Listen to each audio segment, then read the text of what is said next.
Dear friends, इस video में हम आयुर्वेद में वर्णित वय का स्थापन करने वाला, तरुणावस्था बनाए रखने वाला और वार्धक्य को रोकने वाला ऐसा एक द्रव्य जो सबको परिचित है, जिसको हम आमलकी या आंवला के नाम से जानते हैं, इसके बारे में हम देखने वाले हैं।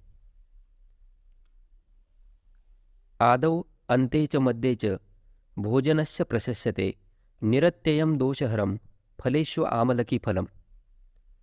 भोजन के पहले, भोजन के मध्य में और भोजन के आखिरी में, भोजन समाप्त होने के बाद आंवला का सेवन करते हैं तो ये आंवला निरत्ययम, ये हितकारक बताया गया है, दोष उत्पन्न नहीं करने वाला है और दोषों का हरण करने वाला है।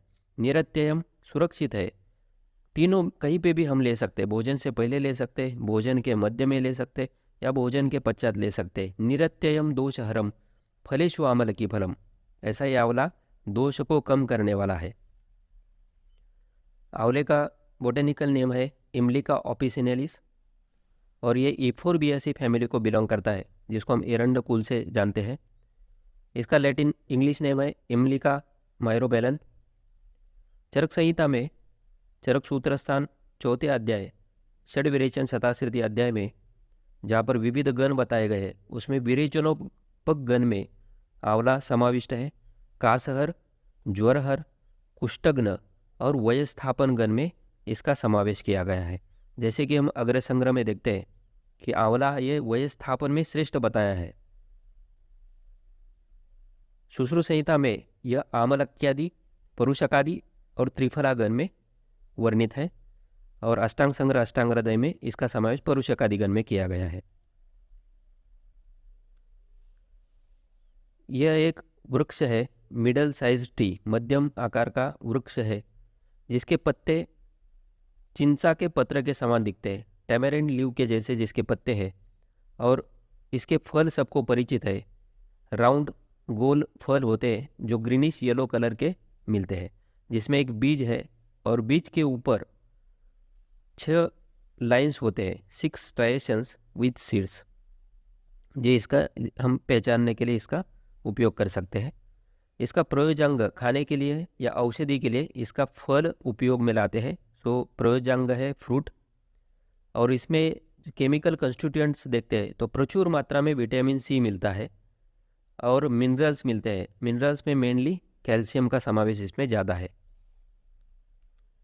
आमलकी के विभिन्न पर्याय आयुर्वेद में वर्णित है, जैसे इसको धात्री या धात्री फल कहा जाता है। धात्री यानी दाई या माता, सो माता या दाई के समान ये रुग्ण का पालन करने वाली है, रुग्ण के शरीर का पोषण करने वाली है, रोगों से मुक्त करने वाले है, इसलिए इसको धात्री या धात्री फल कहा जाता है। तिष्या, यह भी इसका पर्यायवाची शब्द है। तिष्य फला भी इसको कहा जाता है। जब पुष्य मास में फलित होता है इसलिए इसको तिष्या या तिष्य फला कहा जाता है, या फिर इसका फल मंगल कारक है इसलिए भी इसको तिष्या या तिष्य फला कहा जाता है। अमृत के समान ये फलदायी है, गुणकारी है, इसलिए इसको अमृता या अमृत फल के नाम से भी जानते हैं। औषधि में इसका स्वरस मेनली प्रयुक्त होता है, इसलिए इसको जाति फल रस यह भी पर्यायवाची शब्द है। यह कल्याणकारक है, हितकारक है, इसलिए इसका शिवम या शिवा यह पर्यायवाची शब्द है। शीत वीर्यात्मक है, इसलिए शीत फल कहा जाता है। वय का स्थापन करने वाला, इसलिए वयस्था। अम्ल रस युक्त है, इसलिए आमलक। शुक्र का वर्धन करने वाला है, वाजीकर है, इसलिए इसका वृक्ष यह भी सिनोनिम है, पर्यायवाची शब्द है। इसको श्रीफल कहा जाता है, यह मंगल कारक है, इसलिए इसका श्रीफल यह पर्यायवाची शब्द है। वर्षफल, कर्षफला, मंडक यह भी इसके पर्यायवाची शब्द है। इसमें रस गुण वीर्य विपाक अगर हम देखते हैं तो यह लघु वृक्ष और शीत है। आगे हम देखेंगे जो एक भाव प्रकाश का श्लोक हमें देखने को मिलेगा। हरितकी समम धात्रीफलम, धात्रीफल आमलकी यह हरितकी के समान ही है। सो हरितकी में जैसे पंचरस है वैसे ही आंवले में भी 5 रस रहते हैं। चरक सूत्रस्थान 27 में विद्याद आमलके सर्वान रसान लवण वर्जितान, सो लवण रस को छोड़ के बाकी सभी रस आमलकी में रहते हैं। सो पंचरस युक्त है, लवण वर्जित। और धन्वंतरी निघंटु में इसके गुण बताए गए, कषायम कटुतिक्तोष्णम स्वादु चामलकम हिमम। सो मधुर विपाकी है, स्वादु मधुर विपाकी है और हिमम शीत वीर्यात्मक है। हरितकी और आमलकी में एक फर्क है कि हरितकी उष्ण वीर्यात्मक है, आमलकी शीत वीर्यात्मक है। सरम त्रिदोषरत वृक्षम ज्वरग्नम च रसायनम। त्रिदोष हर है, वृक्ष है, ज्वर को कम करने वाली है और रसायन में का प्रयोग में लाने वाली है, रसायन वय का स्थापन करने वाली है। चरक चिकित्सा 1 में तान गुणास्तानि कर्माणि विद्यत आमलकीष्वपि यानी उक्तानि हरितक्या वीर्यस्य तु विपर्यया। सो हरितकी में जो भी गुण कर्म बताए गए वो गुण और कर्म आमलकी में मिलते हैं। वीर्यस्य तु विपर्य, सिर्फ वीर्य उसका विपरीत है। उष्ण वीर्य हरितकी में है और आमलकी शीत वीर्यात्मक है। सो विपाक मधुर है, वीर्य शीत है और पंचरस युक्त है, लवण वर्जित। त्रिदोष हर बताया है, हंति वातम तदम्लत्वात्, अम्ल होने के कारण ये वात का शमन कराती है। पित्तम माधुर्य शैत्यता, शीत है और मधुर है इसलिए पित्त शामक है। और कफम रुक्ष कषायत्वात्, फलम धात्र्यास त्रिदोषजित। सो धात्री फल ये त्रिदोष नाशक है, त्रिदोष हर है, त्रिदोष का शमन करने वाली है, जिसमें कफ ये रुक्ष कषाय होने के कारण ये कफ का शमन कराती है। यस्य यस्य फलस्य वीर्यं भवति यादृशम तस्य तस्यैव वीर्येण मज्जानमपि निर्दिशेत। जो फल में जो वीर्य है उसके मज्जा में भी वही गुण या वही वीर्य मिलता है। इसके कर्म और वैदिकता के बारे में देखते हैं तो हरित की समम धात्री फलम, हरित की के समान धात्री फल है, किंतु विशेषता विशेषकर ये रक्त पित्त प्रमेहग्नम परम रसम रसायनम। सो ये विशेषता, ये जो व्याधि बताई गई है ये अलग से नोट करके रखिए। इसके ऊपर क्वेश्चन आ सकते हैं कि कौन से व्याधि में विशेषकर दिया हुआ है। और ये जो लाइन अंडरलाइन की हुई है हरित की समम धात्री परम, तो इसके ऊपर भी क्वेश्चन आ सकते हैं। हरित की समम डैश, किंतु विशेषता रक्तपित्त प्रमेहग्नम, रक्तपित्त को कम करने वाली। सो हरित की से भी ये विशेषकर जो व्याधि जो विशेष गुण बताए गए ये रक्त पित्त को कम करने वाली है हरित आमल की, और प्रमेह नाशक है, प्रमेह को कम कराने वाली है। रक्त पित्त प्रमेह अग्नम परम वृक्षम रसायनम, परम वृक्ष जो वृक्ष द्रव्य है उसमें भी यह परम वृक्ष है, परम वाजीकरण है और रसायन में प्रयुक्त होने वाली है, रसायन कर्म करने वाली है, रसादी धातुओं की वृद्धि करने वाली है। जैसे अष्टांग हृदय में अग्र संग्रह में रेफरेंस मिलता है मेहेशु धात्रिणी से, धात्री और हरिद्रा यह मेह को कम करने वाली, प्रमेह को कम करने वाली में सबसे श्रेष्ठ है। और रसायन में आमलकम वय स्थापनानम, वय को स्थापन करने वाली, तरुणावस्था बनाए रखने वाली, वार्धक्य को रोकने वाले जो द्रव्य है उसमें आमल की सबसे श्रेष्ठ है। धात्री तद विशेषण वृक्षा शीतैव वीर्यता, द्रव्य गुण संग्रह में बताया कि विशेषकर ये वृक्ष है और शीत वीर्य है। शारंग्र संहिता पूर्वखंड 4 अध्याय में जो जहाँ पर कर्म की व्याख्या बताई गई है, अलग अलग कर्म की व्याख्या वहाँ पर बताई गई है, उसमें आमलकी का रेतस शुक्र जनक और शुक्र प्रवर्तक ये उल्लेख मिलता है। दुग्धम माशा च बल्लात फलमज्जा आमला नीच प्रवर्तकानि कथ्यन्ते जनकानि च रेतसा। सो रेतस शुक्र का जनक और शुक्र को प्रवर्तन करने वाले जो द्रव्य है उसमें भी आमलकी का समावेश किया है शारंग्र संहिता में। आमयिक प्रयोग में ये ज्वरग्न है, सो ज्वर को कम करने वाली है। मुख्यतः ये जीर्ण ज्वर में भी इसका प्रयोग किया जाता है, जीर्ण ज्वर में ये प्रशस्त बताई गई है। शीत वीर्य होने से ये ज्वरनाशक है।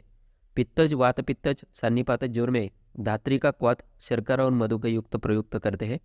जीर्ण ज्वर में प्रशस्त है, जैसे चरक चिकित्सा 3 में मृद्विका आमलकानाम वा रसम प्रस्कंदनम पिबेत। जीर्ण ज्वर में जहाँ पर विरेचन अपेक्षित है वहाँ पर मृद्विका आमलकानाम वा रसम, मृद्विका द्राक्षा और आमलकी का स्वरस विरेचन के लिए प्रयोग करना है। अथवा रसम आमलकानाम वा घृतभ्रष्टम, आमलकी स्वरस को घृतभ्रष्टित करके देने से यह ज्वर का कम करती है, विरेचन करते हैं होता है। रक्तपित्त नाशक है, रक्तपित्त शामक है। अब अम्ल रस है, प्रायः अम्ल रस ये रक्त और पित्त को वर्धन करने वाले बताए, लेकिन उसके लिए अपवाद जो 2 द्रव्य बताए, प्रायो अम्लम पित्त जननम दाड़िम आमलकाद्रते, अम्ल द्रव्य है पित्त जनक होते हैं लेकिन उसके लिए अपवाद है दाड़िम और आमलक। आमलक और दाड़ी में पित्त का शमन करने वाले हैं, इसलिए ये रक्त और पित्त को कम कराते हैं। रक्त पित्त के दो प्रकार होते हैं, ऊर्ध्वग रक्त पित्त और अधोग रक्त पित्त। इसमें मधुर, शीत और कषाय होने से यह रक्तगत पित्त का प्रसादन एवं स्तंभन कराती है। और ऊर्ध्वग रक्त पित्त में ये विरेचन से प्रतिमार्ग से पित्त का हरण कराती है। और अधोग रक्त पित्त में मधुर होने से पित्त और वात का शमन कराती है, और इस तरह से ये रक्त पित्त का शमन कराती है। प्रमेय में यह प्रयुक्त कहते हैं, ये प्रमेय में श्रेष्ठ बताई गई है। हरिद्रा के साथ अगर इसका उपयोग करते हैं तो ये प्रमेय को कम कराती है। रुक्ष कषाय होने से यह शरीरगत क्लेद का शोषण कराती है। और प्रमेय में क्लेद या धातु बढ़ने के कारण यह प्रमेय वहाँ पर उत्पन्न होता है, धातुगत क्लेद बढ़ने से, तो ये रुक्ष कषाय से शरीरगत क्लेद का शोषण कराती है। उसी तरह से प्रमेय में दोष दुष्ट शमन कराती है, इसलिए वहाँ पर उपयुक्त है।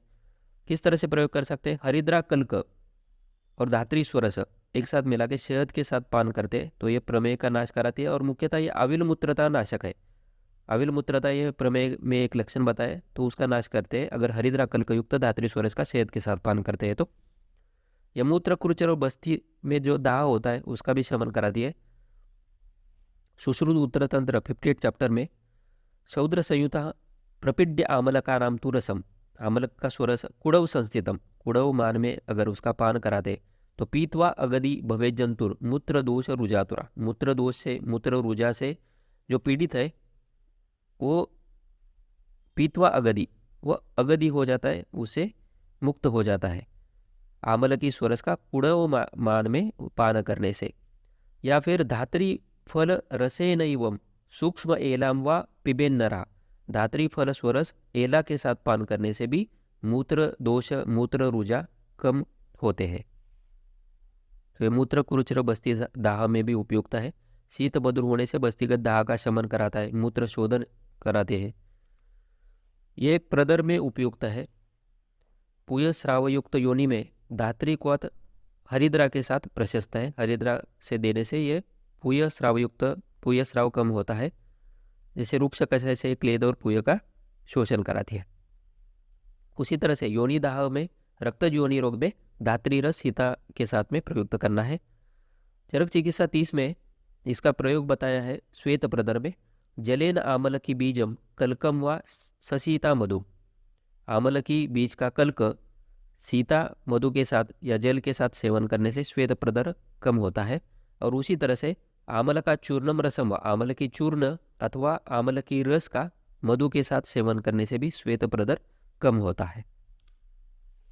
धात्री स्वरस शर्करा के साथ पान करने से अम्लपित्त, शिराशूल, तिमिर, छर्दी और भ्रम कम होता है। भ्रम को कम करने वाली है। धात्री स्वरस शर्करा के साथ देना है और वही प्रयोग पित्तशूल को भी कम कराता है। विसर्प और ज्वर में आमल की स्वरस घृत मिश्रित देना है। रसम आमला का नाम व घृत मिश्रम प्रदापयत। आमल की स्वरस घृत के साथ विसर्प और ज्वर को कम कराती है। और उसी में अगर गुरुकोष्ठता है तो उसमें त्रिवृत चूर्ण मिला के प्रयोग करना है।